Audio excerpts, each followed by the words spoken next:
Today, I'll show you a simple way to unlock your phone's screen lock or password without losing any data. The best part? It's free and easy, even if you're not a tech expert. Just follow these steps, and you'll be able to unlock any phone hassle-free.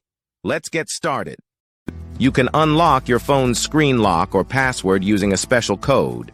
You will need to press on emergency call, and then you must enter a code. This code is unique to each type of phone and is provided by the phone manufacturer.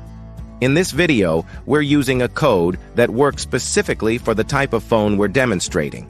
Here's how you can get the code.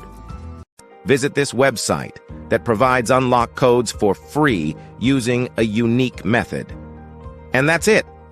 Now you can unlock your phone without losing any data. See you in the next video. Bye.